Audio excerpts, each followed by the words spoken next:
Assalamualaikum warahmatullahi wabarakatuh.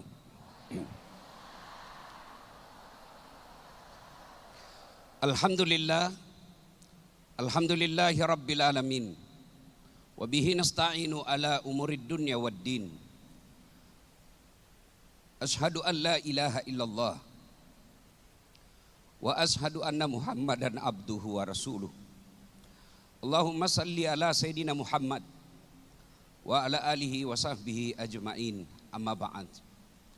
Ibu bapak, saudara-saudara sekalian, teristimewa guru saya, Bapak Menteri Agama Republik Indonesia, yang sekaligus Imam Besar Masjid Istiqlal, beserta para menteri, Ketua Umum PP Muslimat NU dan Pembina, dan seluruh pengurus yang insya Allah dimuliakan rahmati Allah Subhanahu wa Ta'ala. Tadi menuju ke Istiqlal, saya melihat baleho, ada foto saya, ada foto Pak Menteri, ada foto Ibu Khofifah Indar Parawansa, ada juga di sampingnya fotonya Ibu Menteri PPPA. Dalam hati saya tidak pernah membayangkan bisa ada gambar saya di depan Masjid Istiqlal yang dulu saya hanya lihat di televisi. Saya tidak pernah membayangkan bisa mendengar secara langsung Ibu Maria Ulfah membacakan ayat suci Al-Quran. Pada saat masih SMP saya remaja masjid, saya selalu mendengar pembacaan ayat sucinya di kaset pada zaman itu.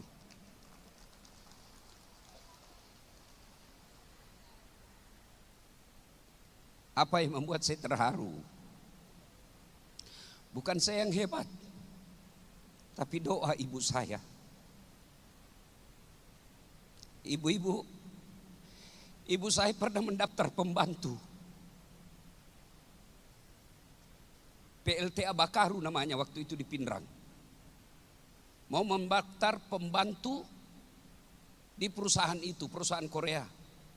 Tapi tidak ada satupun keluarga saya setuju. Bukan anaknya yang tidak setuju, tapi sepupu-sepupu saya. Kenapa? Dianggap aib. Siapa sangka bisa melahirkan Dasat Latif. Ibu saya, Bu, tidak pernah baju seragam seperti ini. Tidak pernah ikut majelis taklim. Malu dia tampil di tengah-tengah. Tapi yang hebat, doanya. Setiap saya mau pergi dakwah, pasti saya telepon. Mak, melok kalau Bontang. Mak, melok kalau Medan. Mak, melok kalau Hong Kong. Apa titip doa? Mak, saya mau ke Hong Kong, saya mau ke Medan. Selalu dia doa. Nak, 7 kali kau saya doakan dalam sehari. 5 waktuku dalam sholat duhaku dan dalam sholat tahajudku. Itu yang membuat anak kuat. Ini yang ditularkan harus kepada ibu-ibu muslimat NU. Kita tidak boleh kalah dengan ibu-ibu Hebring. Kita tidak boleh kalah dengan ibu-ibu netizen. Kita harus kuat menjadi ibu-ibu pembina rumah tangga yang hebat. Insya Allah. Ini catatan pertama. Kehebatan kita, Profesor Nasaruddin Umar, Ibu Khofifah Indar Parawansa, Ibu Menteri Perlindungan Anak, kita semua di sini sesungguhnya bukan kita yang hebat, tapi kerja dari ibu kita. Maka pertama kita bangga ada muslimat NU yang hadir di Indonesia yang terus memelihara kemuliaan ibu dan memelihara anak-anak kita. Yang kedua, kenapa saya diundang ceramah? Ini dulu yang perlu diluruskan. Bukan karena saya paling pintar di sini. Ada 2 beban penceramah yang sangat berat bagi saya. Satu, ceramah di depan orang tua, ibu bapak kita. Kenapa? Dia tahu kita punya kelemahan dari A sampai Z. Yang kedua, ceramah di depan guru karena dia tahu batas ilmu kita. 2 hal ini menimpa diri saya sekarang ini. Ada guru saya Profesor Dr. Nasaruddin Umar, ada ibu-ibu saya, Pak, ibu-ibu yang ada muslimat NU di sini. Jadi berat rasanya saya ceramah di tempat ini. Lalu kenapa Ustadz dipanggil ceramah di tempat ini? Satu, karena saya yang paling banyak followerku. Bukan karena saya paling pintar, Pak, bukan, karena paling banyak follower saya. Yang kedua, pertimbangan panitia. Kenapa undang Ustadz Dasat? Karena Ustadz Dasat paling sering gaspol ibu-ibu. Saya pernah suatu ketika peresmian masjidnya almarhum Taufik Kenas, diundang sama Ibu Megawati ceramah. Begitu saya ketemu beliau jabat tangan, dia bilang, saya suka ceramah-ceramahmu, tapi kau selalu kena ibu-ibu, gaspol ibu-ibu. Kenapa selalu ibu-ibu kau gas? Saya bilang, begitulah cara saya mencintai ibu-ibu, karena tanpa ibu-ibu kita bisa tidak ada artinya. Nah, apa hubungannya muslimat NU dengan Isra Mi'raj?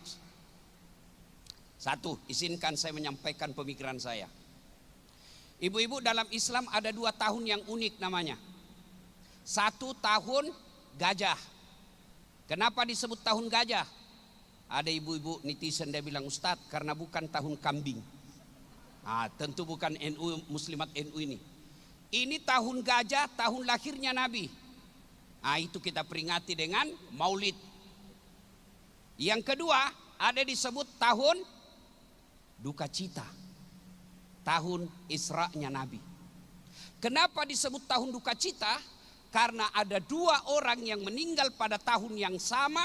Orang yang paling dicintai Nabi dan mencintai Nabi wafat pada tahun yang sama. Siapa ibu? 1, paman Nabi Abu Thalib. 2, istri Nabi Siti Khadijah. Nabi ditinggal dengan perempuan yang paling dicintai. Sampai Nabi berkata, barang siapa seorang perempuan meninggal dunia, lalu suaminya berduka terus mengenang kebaikannya, percayalah itu ciri-ciri wanita penghuni sorga. Contoh ibu, contoh misal saja ini bu, misal. Ibu lebih duluan meninggal, misal aja ini bu. Atau saya tanya bu, tolong dijawab. Kalau disuruh pilih mana bu? Ibu duluan meninggal atau suami? Allah. Suami. Saya ulang dulu bu, saya ulang. Ibu kalau disuruh pilih ibu duluan meninggal atau suami? Allah karim. Setengah mati kita carikan uang pak, kita didoakan duluan mati pak. Anggap saja ini bu ya, anggap. Ibu meninggal duluan, lalu suami masuk kamar selalu berduka. Baik betul istri saya ini. Meskipun dia suka ngomel, rasa-rasanya ngomelannya itu seperti radio rusak. Saya suka dengar ngomelannya. Rasanya tidak bisa lagi aku sambung hidupku Ustadz. Ah, itu ciri-ciri wanita penghuni sorga. Tapi kalau sebaliknya, begitu ibu meninggal, suami masuk kamar berteriak, "Merdeka!"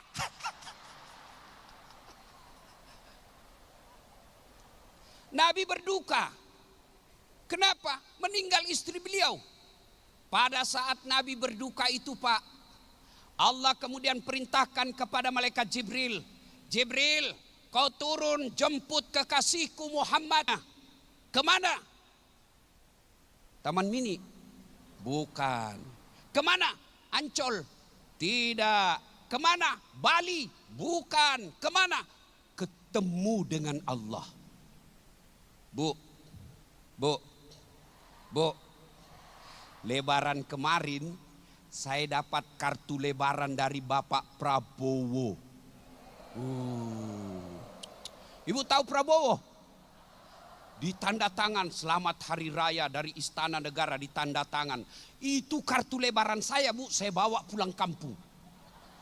Saya kasih lihat semua keluargaku di kampung. Kau lihat presiden kirim ke saya. Sudah bangga saya pak. Sampai sekarang masih saya simpan itu kartu lebarannya. Padahal presiden Indonesia sudah berapa berganti. Kita sudah bangga. Kemarin ada dosen UIN diundang ke Istana Negara ketemu Prabowo, Bapak Presiden. Kumpul 1000 lebih profesor. Dia bikin catatan, dia kirimkan saya. Saya bilang, Prof, itu hanya Istana Negara. Bagaimana kalau ketemu dengan Allah? Maka Allah menghibur Nabiullah Muhammad SAW ketemu dengan Allah yang kita kenal sekarang dengan istilah Isra Mi'raj. Nah, itulah latar belakangnya kenapa Isra. Ya kita baca lagi Al-Qur'annya. Kejadian Isra Mi'raj. Subhanalladzi asra. Coba kita lihat. Allah bercerita tentang hancurnya Fir'aun. Allah bercerita tentang hebatnya kejadian Adam alaihissalam. Allah bercerita tentang kisah-kisah spektakuler dalam Quran. Tapi Isra Mi'raj memulainya dengan Subhana. Kisah lain tidak dimulai dengan Subhana. Ini Allah ingin katakan, hambaku, ini cerita Isra Mi'raj, saya pertaruhkan kesucianku. Saya pertaruhkan kesucianku dari ketidakterbatasan. Maha suci Allah dari ketidakmampuan. Maha suci Allah dari kebohongan. Maha suci Allah dari segala-galanya. Nah, kisah Isra Mi'raj. Nah, waktu Nabi ceritakan kejadian Isra Mi'raj, Abu Jahal, kalau bahasa kita di Jakarta, sudah gila ini nak. Masa dia katanya dari langit, tidak masuk di akal. Kenapa? Waktu itu Bu, perjalanan dari Mekah ke Palestina, kendaraan paling cepat saat itu naik onta. Berapa waktu dibutuhkan? 1 bulan kesananya, 1 bulan balik lebih. Berarti 2 bulan PP. Sementara Nabi tidak cukup 1 malam. Quran mengatakan lailam. Apa itu lailam? Sebagian malam saja, tidak cukup 1 malam. 1 malam itu Bu, dari maghrib sampai subuh. Sementara Isra Mi'raj sebagian malam saja. Orang tidak percaya. Saya kasih contoh. Kemarin Ibu, jam 2 siang saya ke Langkat. Dari hotel saya ke bandara Soekarno-Hatta. Dari Soekarno-Hatta saya terbang ke Medan. Dari Medan saya naik mobil lebih 1 jam ke Kabupaten Langkat. Saya tiba di Medan jam 4. Perjalanan ke lokasi acara saya ceramah jam 5. Selesai jam 5 sebelum maghrib saya balik lagi ke bandara. Saya sampai di Jakarta insya Allah tadi malam sebelum jam 10 sudah sampai di Jakarta.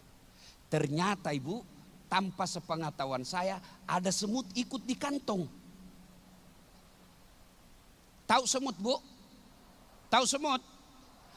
Bere-bere. Bere-bere itu bahasanya kampungnya suaminya Ibu Khofifah Parawansa. Bere-bere, semut. Begitu saya gantung ini baju, keluar itu semut yang ikut. Dia kumpul temannya sesama semut dan dia pidato. Saudara-saudara sekalian bangsa semut, baru saja saya pulang dari Langkat. Dia bilang temannya, jam berapa kau pergi Mas Bro? Dia bilang tadi pagi, tadi siang jam 2. Jam 10 malam kau ada lagi di Jakarta? Dia bilang iyo, buktinya kau lihat saya toh. Kau bohong. Baru kau saja keluar ke jalan raya, diinjak kau mobil. Tidak mungkin. Apa kata semut yang di kantong saya? Betul itu yang kau bilang, kalau saya yang jalan. Ini saya sembunyi di kantongnya Dasat Latif. Dia naik pesawat ke Medan, lalu naik mobil ke Langkat, balik pun demikian. Betul saya tidak pernah tinggalkan kantongnya, tapi betul saya dari Langkat. Masuk akal enggak Bu? Masuk akal? Mestinya begini kita memahami Isra Mi'raj. Ibu-ibu, Bu, ini jam tangan saya, bisa gerak enggak? Bisa gerak enggak? Enggak. Bulan lalu dia dari Hong Kong. Ibu tahu Hong Kong? Ibu tahu Hong Kong? Tahu Bu? Tanah Abang belok kanan. Saya waktu sampai di Hong Kong saya bilang, wah inilah yang saya lihat dulu negaranya Jackie Chan yang saya lihat bersilat-silat. Saya sampai juga di situ. Ini dari Hong Kong Bu, mana bisa dia tidak bisa gerak. Siapa yang gerak? Dasat Latif. Itulah makna dari ayat Subhanalladzi asra bi abdihi. Maha suci Allah yang memperjalankan hambanya. Apa memperjalankan? Allah yang aktif, Nabi Muhammad terima beres. Namanya diperjalankan berarti semua yang urus yang mengundang. Contoh, saya diundang ke sini, siapa yang tanggung semuanya? Muslimat NU. Tiketnya, hotelnya, konsumsinya, termasuk itunya.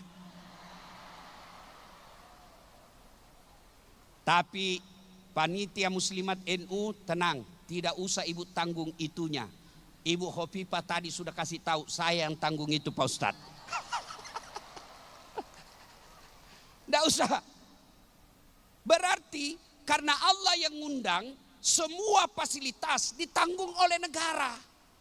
Pak Menteri Agama lagi dinas tugas negara ke Palopo, ke Sulawesi Selatan, ke Sumatera, itu ditanggung oleh negara. Kenapa? Ditugaskan oleh negara. Allah yang mengundang Rasulullah, maka Allah semuanya yang menanggung semua perjalanannya. Subhanalladzi asra bi abdihi. Timbul pertanyaan. Ibu-ibu, dari Mekah ke Masjidil Aqsa, lalu dari Mekah langsung ke langit. Bisa. Bisa enggak dari Madinah langsung ke langit? Bisa. Bisa enggak Masjidil Aqsa langsung ke langit? Bisa enggak dari Jakarta langsung ke langit? Lalu kenapa Allah mesti ke Palestinakan lagi? Kenapa tidak langsung saja dari Mekah naik ke langit? Kenapa mesti ke Palestina lagi? Memperpanjang perjalanan. Seperti PNS kita. Selalu ada nota perjalanan dinas, tidak ada perjalanannya. Itu dulu. Sebelum Pak Prabowo, itu dulu.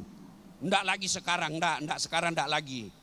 Efisiensi anggaran. Ya toh? Nah, Allah jawab. Kan mahasiswa saya tanya Pak, mahasiswa sekarang kan kreatif dan kritis. Kenapa Ustadz? Kenapa mesti ke Palestina? Kenapa enggak langsung saja dari Makkah naik ke langit? Allah yang jawab. Linuriyahu min ayatina. Allah ingin memperlihatkan sebagian dari tanda-tanda kebesaran kami, kata Allah. Apa yang diperlihatkan? Satu yang diperlihatkan, ada manusia bu nanam bibit, langsung tumbuh. Hebatnya lagi langsung berbuah. Hebatnya lagi langsung panen. Begitu dipetik buahnya, muncul buah baru. Petik, muncul lagi. Tanam, langsung panen. Ada ibu bupati di sini. Ada kejadian seperti itu di kabupaten ibu, tanam langsung panen? Kalau di kampung saya, tanam gagal panen. Ini tanam langsung panen. Nabi kagum. Jibril, siapa itu? Hebat betul. Jibril menjawab, itulah umatmu yang rajin bersedekah. Bahasanya Pak Menteri tadi, berkontribusi kepada orang lain. Sedekah. Bu, jangan tunggu kaya baru sedekah. Ya, kalau ibu tunggu kaya baru sedekah, tiba-tiba meninggal tidak kaya, tidak adalah sedekah kita. Sedekah tidak selalu duit. Sedekahnya orang kaya duitnya. Sedekahnya orang pintar ilmunya. Sedekahnya penguasa kekuasaannya. Sedekahnya kita ibu-ibu didik anak. Sedekahnya bapak-bapak cari nafkah, itu sedekah buat keluarga. Dan hebatnya sedekah kepada keluarga cari nafkah itu lebih mulia di sisi Allah. Bapak tahu, ini motivasi buat bapak-bapak yang cari nafkah seperti kami ini. Ada dua manusia yang pernah dicium tangannya Rasulullah. Satu diantaranya namanya As'ad Al-Ansari. Nabi pulang dari medan perang.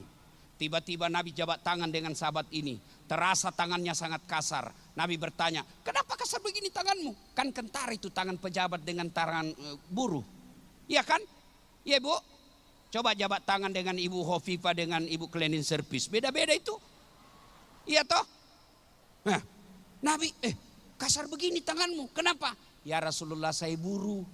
Kerja saya ngambil batu besar di gunung, lalu saya pecah-pecah. Maka kasar tangan saya ini ya Rasul. Hanya ini yang bisa aku kerja. Yang lain tidak bisa, saya tidak punya sertifikat.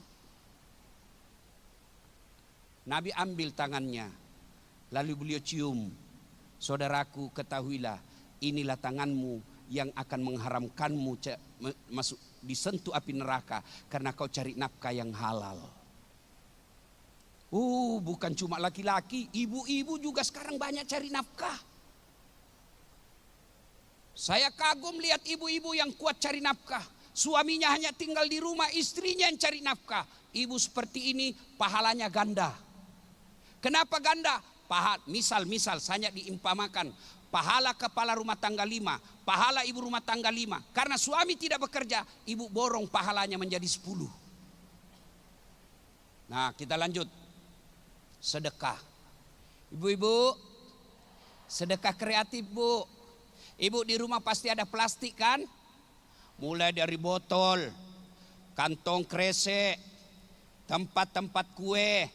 Ibu kumpul rapi-rapi, rapikan, ada pemulung kasih. Itu sedekahnya ibu. Ya Bu? Bu? Ibu-ibu yang punya duit, sedekahlah dengan duitnya. Mohon maaf, ini yang di depan saya yang banyak emas-emasnya. Ibu-ibu, saya selalu bilang sama orang kaya di Makassar, ibu-ibu yang kaya tidak usah kau pakai emas asli. Pakai saja yang palsu. Kenapa? Biar palsu kau pakai, orang percaya itu asli. Kalau ibu menteri yang ada di depan kita ini pakai palsu pun orang pasti bilang, pasti asli. Tidak mungkin orang percaya palsu. Masa ibu menteri palsu? Pasti asli.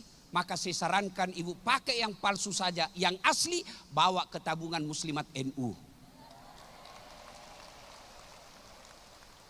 Ibu-ibu juga yang miskin, tidak usah pakai yang asli. Kenapa? Biar asli orang tidak percaya. Iya toh? Masa emas itu tidak mungkin, dari mana dia dapat?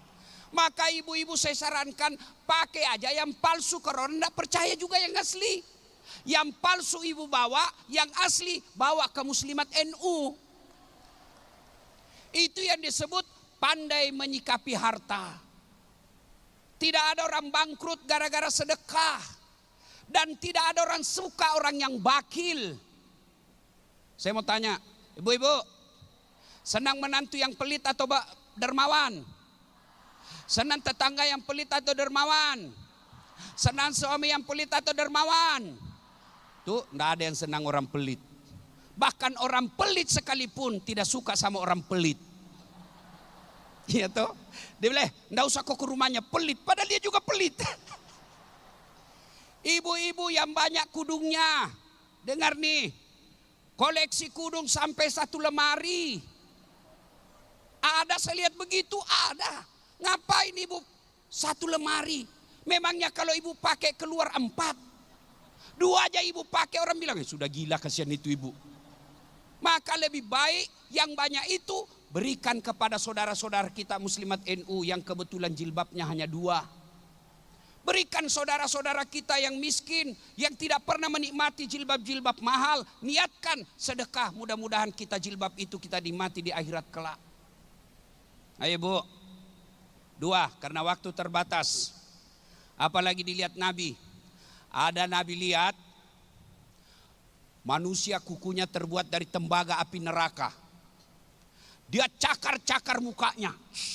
Sakit. Akan bangkai orang mati di depannya.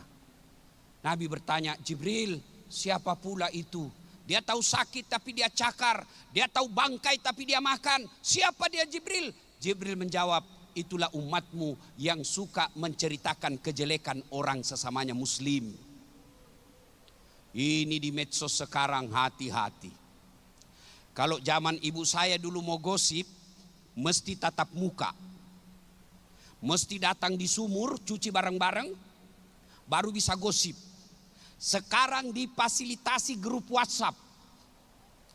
1 di Jawa Timur, 1 di Semarang, 1 di Sulawesi Selatan, 1 di Bandung. Yang digosip temannya yang pergi umroh. Hati-hati. Ini lagi ramai nih ngeritik pemerintah. Saya setuju mengeritik pemerintah, tapi kita tidak boleh menyetujui dan kompromi terhadap penghinaan. Tidak boleh kita menghina. Saya mengeritik Pak Menteri Agama, boleh, tapi tidak boleh melecehkan harga dirinya. Karena itu makhluk ciptaan Allah. Penghargaan manusia, penghargaan Allah kepada manusia. Saya tanya ibu-ibu, ibu kalau ke kuburan, boleh enggak injak makam? Boleh enggak injak batu nisan? Kan itu cuma batu. Allah haramkan. Kenapa? Ada karya Allah di dalam batu nisan. Apa itu? Manusia. Manusia yang mati saja masih wajib kita hormati fisiknya. Sebagai menteri kita kritik kerjaannya, boleh. Sebagai presiden kita kritik pekerjaannya, halal. Tapi tidak boleh menghina. Coba ketika salat jamaah, imam salah, boleh enggak ditegur? Ketika imam mestinya sujud dia ruku, Allahu Akbar, boleh ditegur? Boleh, tapi bukan tegur, hei salah Pak Imam.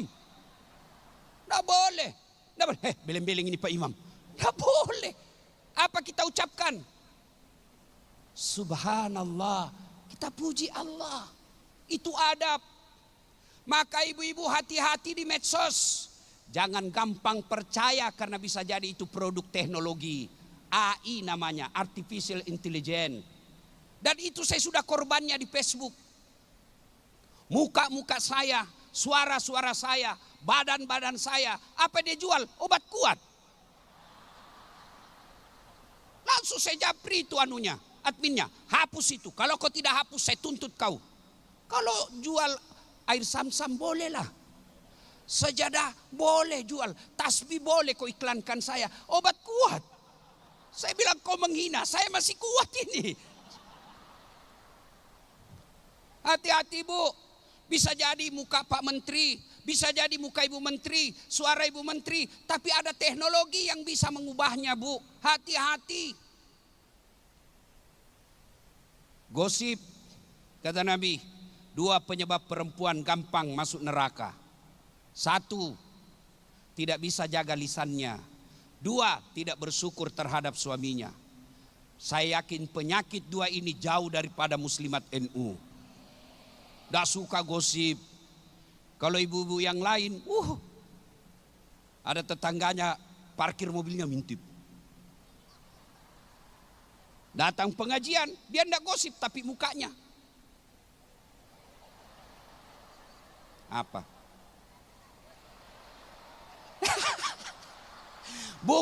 Bukan muslimat NU, bukan. Bukan. Apa? Kau lihat tadi malam itu? Apa? Sinetron. Jangan cerita ya. Iya, betul. Ini namanya suka ibu campur. Ibu-ibu kalau selalu ikut campur urusannya orang, nanti takdirnya seperti toge. Tahu toge Bu? Tahu toge? Soto Banjar ada. Pecel, gado-gado, jalang kote, ikan doang. Karena dia selalu ikut campur, maka Allah takdirkan toge itu tidak ada yang lurus, semua bengkok. Jadi kalau ada ibu muslimat NU pagi-pagi nunggu ustadz gosip, toge nih Saya kemarin Bu di Langkat, itulah hebatnya perempuan Pak. Perempuan itu paling gampang ikut pengajian. Coba lihat kita sekarang. Lebih banyak perempuannya dari laki-lakinya. Saya kemarin di Langkat, satu penuh kira-kira 15.000 orang. Boleh dikata kira-kira 11.000 perempuan, sedikit laki-laki. Di sini pun banyak. Cuma itu penyakitnya. 1, tidak bisa tahan lisan. Saya lewat kemarin di Langkat, Bu, ada yang gosip saya. Dia bilang, itu juga bajunya yang di YouTube. Sampai baju saya pun diperhatikan. Inilah penyakitnya ibu-ibu. Iya. Yang kedua, tidak pandai bersyukur terhadap nikmat suami. Ibu-ibu, kalau tidak senang sama sifat suami, suami kasar, suami tidak bertanggung jawab, jangan curhat di medsos. Perselingkuhan yang saya lihat di medsos berawal dari kajian-kajian di hotel yang berbayar. Sudah itu dia curhat-curhatan. Lama-lama curhat-curhat, akhirnya terjadi perselingkuhan. Saya seandainya bukan ustadz Bu, mungkin terkorbannya. Ibu Gub, sekarang banyak ibu-ibu yang curhat sama saya. Setelah saya viral, banyak janda-janda curhat. Ustadz, baru saja suami saya meninggal, adakah doa-doa penenang jiwa? Saya kasihlah ibu amalkan ini kalau lagi risau, bangun tengah malam zikir ini. Lama-lama dia bilang, Ustadz, alhamdulillah jiwaku sudah tenang. Maukah Ustadz menjadi imam dalam hidupku? Wah, modus. Modus juga ini ibu. Sebenarnya mohon maaf ibu, saya bukan imam, saya penceramah. Bu, ada masalah sama suami, jangan curhat di medsos. Curhatlah kepada Allah. Manusia, dia saudara saya Ustadz, tidak mungkin dia cerita saya. Siapa itu yang dorong Nabi Yusuf masuk ke sumurnya? Saudaranya, dia paman saya Ustadz. Bapakku dengan bapaknya saudara. Siapa Abu Lahab?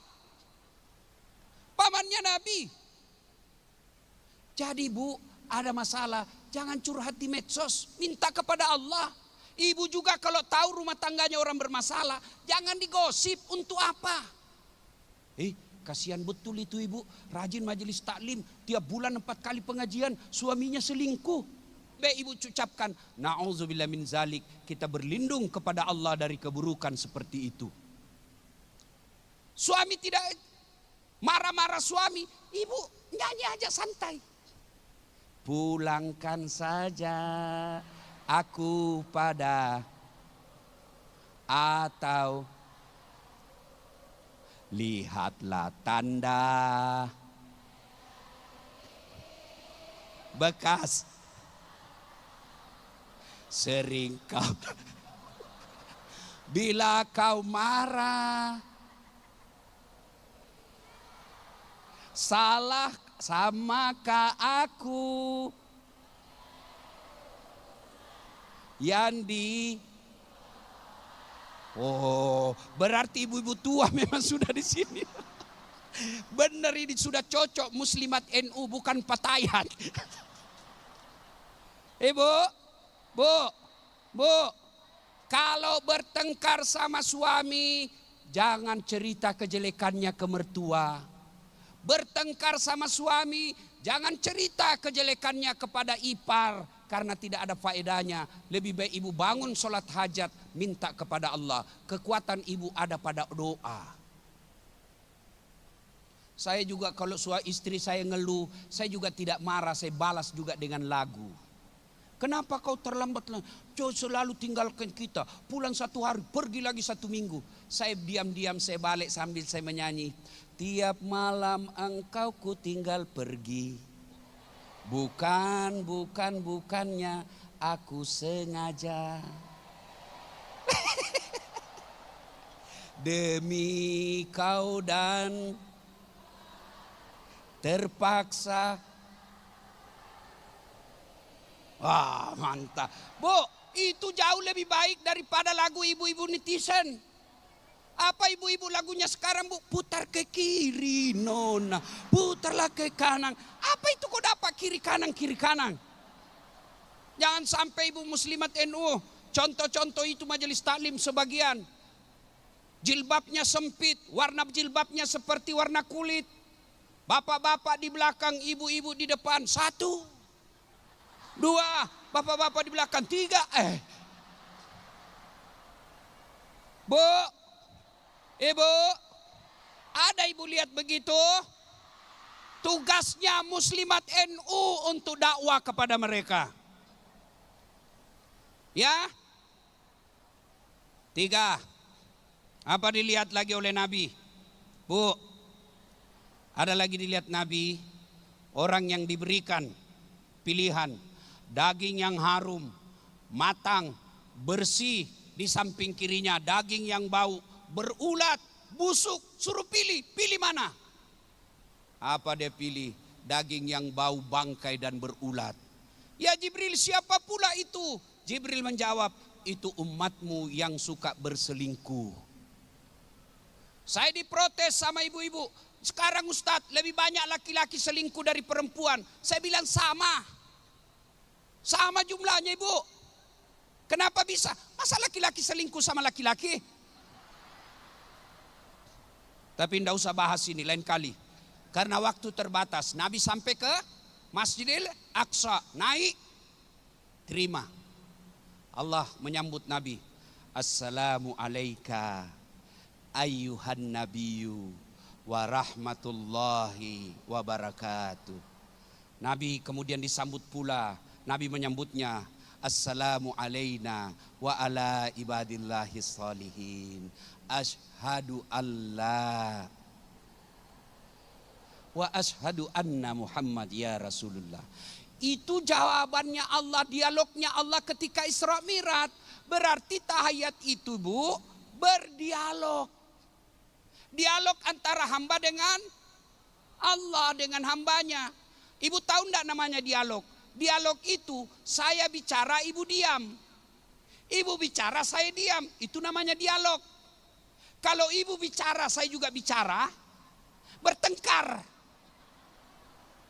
Makanya jangan heran kita sholat tapi masih suka maksiat. Kenapa? Kita bertengkar. Atahiyatum barakatuh salawatut. Bapak-bapak ketawa karena bapak pelakunya kan? Ada anak muda sholat cepat betul. Allah. Sholat duhur enggak sampai 2 menit. Saya tanya kenapa cepat sekali dek? Dia bilang kan saya sudah hafal Ustaz. Kalau soal hafal kau bilang saja begini. Allahu Akbar, Tuhan bacaannya sama kemarin. Assalamualaikum. Tapi di situ ada nilai-nilai yang harus kita terapkan. Bu, Pak, kenapa Isra Mi'raj? Coba dengar ini Pak, hikmahnya. Nabi kan lagi duka. Ketemu Allah. Ya Allah, umatku ini pendek-pendek umurnya, kecil-kecil. Kasihlah keistimewaan. Allah kasih apa? Allah kasih apa Bu? Ketika Nabi lagi berduka, Allah tidak kasih perintah puasa. Allah tidak kasih perintah haji. Allah tidak kasih perintah zakat. Apa yang Allah kasih? Sholat. Berarti tuan-tuan, ibu-ibu, yai, kiai, para ulama semua. Ketika ada masalah, sholat perbaiki. Tidak ada orang tidak ada masalahnya di sini Bu. Ada yang tidak ada masalahnya di sini? Ada. Muka-muka penuh masalah semua saya lihat ini. Mana ada orang masalah? Coba lihat dalam rumah tangga. Coba lihat dalam rumah tangga. Istri cantik. Ibu pikir kalau istri cantik bukan masalah. Digoda orang. Apalagi kalau suaminya jelek. Wah lebih masalah itu Pak. Berarti bagus kalau istri jelek. Istri jelek Pak dihina orang. Masalah juga. Kita lagi yang malu jalan sama dia. Duluan aja dek ke gedung, nanti kita ketemu di gedung. Sampai ke gedung, mana kau bang? Nggak jadi dek, saya mencret. Istri cantik masalah, istri jelek masalah. Ada istri masalah, tidak ada istri masalah. Waktu sarjana apa masalahnya? Mau kerja pegawai. Sudah pegawai selesai masalahnya, mau jadi kepala bagian. Sudah jadi kepala bagian selesai masalahnya, mau jadi kepala dinas. Sudah kepala dinas selesai masalahnya, mau jadi sekda. Sudah jadi sekda selesai masalahnya, mau jadi bupati. Sudah jadi bupati, mau 2 periode. Sudah 2 periode, ditangkap KPK.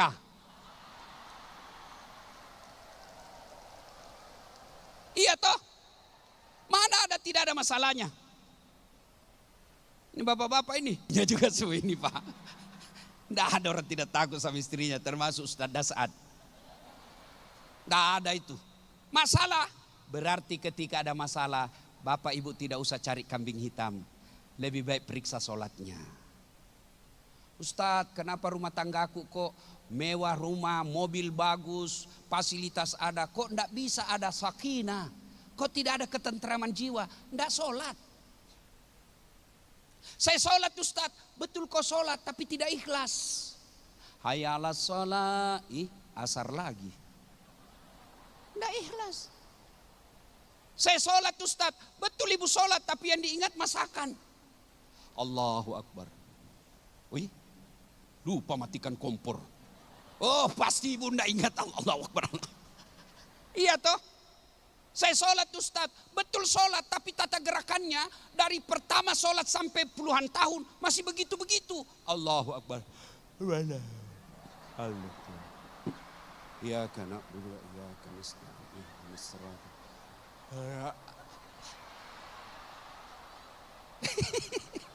Ibu ketawa karena membayangkan diri sendiri kan. Iya, ayo Isra Mi'raj kali ini, ayo saatnya kita evaluasi kembali bagaimana kualitas sholat kita. Berarti ketika ada masalah, hikmah terpenting dari Isra Mi'raj itu adalah sholat. Ustadz, alhamdulillah saya sudah sholat Ustadz. Dengar tadi himbauan Ibu Pembina, Ibu Dr. Khafifah Indar Parawansa. Apa beliau sampaikan? Dari masjid ke masjid. Ibu Ketua juga tadi katakan dari masjid ke masjid. Kalau bisa dari masjid ke masjid. Ibu-ibu, ini dah saat latih. Saya bukan alumni pesantren. Saya tidak pernah mondok, Bu. Satu-satunya pesantren yang pernah saya ikuti pesantren kilat. Dari mana saya belajar agama? Dari masjid ke masjid. Maka ibu-ibu, antar anak-anak kita ke masjid. Kalau dia laki-laki, antar dia ke masjid. Kalau dari kecil, antar ke masjid. Kalau dia sudah sarjana, susah, Bu. Lebih pintar dia debat dari kita. Dari kecil. Saya heran kadang-kala kita, Pak. Anak kita ulang tahun mampu kita bawa ke Kuala Lumpur. Anak kita ulang tahun mampu kita buat pesta di hotel. Anak kita ulang tahun kita belikan barang-barang mewah. Tapi kenapa pengajian tidak mampu kita bawa anak kita ke masjid? Bawa anak-anak kita ke masjid. Bagaimana perempuan ke masjid? Tidak ada larangan. Memang ada dulu ulama tidak dianjurkan ke masjid. Kenapa? Karena dulu tidak aman. Sekarang aman.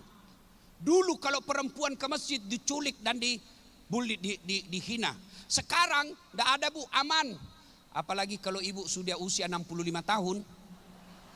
Aman, tidak ada yang mau culik ibu. Ayo datang berjamaah ke masjid. Sudah datang berjamaah di masjid, nilai-nilai jamaah diamalkan. Jangan sampai kita 5 waktu berjamaah, tapi lingkungan kita di komplek tidak ada yang senang. Ada orang, Pak, berjamaahnya 5 waktu, tapi di kompleksnya tidak ada yang senang.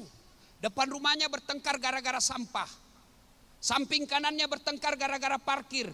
Sebelah kirinya bertengkar gara-gara binatang ternaknya.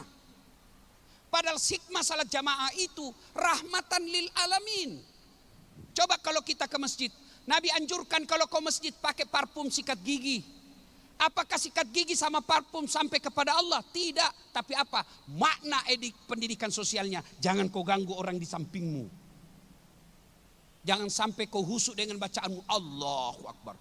Kau tadi malam makan jengkol. Dak sikat gigi pergi sholat subuh. Alhamdulillah Malik. Orang di samping. Seumur hidup dia nggak ada ingat itu, Pak. Itu artinya kita kalau rajin salat jamaah sebagai Islam yang rahmatan lil alamin, jangan sampai tetangga kita tidak nyaman dengan kehadiran kita. Itulah nilai-nilai dalam salat berjamaah. Itu dalam salat bertetangga, kan kita ibu sudah tahu semua. Kalau saya tanam mangga, lalu mangga saya ada rahan rantingnya menyeberang ke pagar tetangga, yang nyeberang itu kan halal, Bu, ya? Iya tuh, Bu, halal. Anak mahasiswa saya dengar, bilang, Ustadz, bagaimana kalau istrinya tetangganya nyeberang pagar? Sebelum itu lain lagi masalahnya itu. Bapak, saudara-saudara sekalian, pada akhirnya makna terpenting dari lahirnya, turunnya perintah Isra Mi'raj adalah solat. Dan solat ini apabila diaplikasikan dalam kehidupan sehari-hari, maka insya Allah akan terwujud. Inna salata tanha anil fahsya wal mungkar. Solat akan mencegah kita dari perbuatan keji dan mungkar. Bu, Bapak, saudara-saudara sekalian, inilah tausiah kita. Mudah-mudahan ada manfaat. Jayalah terus muslimat NU. Ingatkan suami-suami ibu sebagai pengurus NU untuk kembali kepada khita NU yang sebenarnya. Karena tanpa nasihat ibu-ibu agak susah juga. Maka ibu-ibu, bersyukur kita menjadi pengurus dan aktivis muslimat NU. Insya Allah langkah-langkah kaki kita datang ke sini menjadi amal kebaikan di sisi Allah. Dan mudah-mudahan seperti janji Nabi, orang yang datang majelis tidak akan melangkah kakinya pulang ke tempat masing-masing kecuali Allah telah mengampuni dosa-dosanya. Terima kasih. Usikum wa nafsi bitaqwallah. Fastabiqul khairat. Assalamualaikum warahmatullahi wabarakatuh. Waalaikumsalam warahmatullahi wabarakatuh.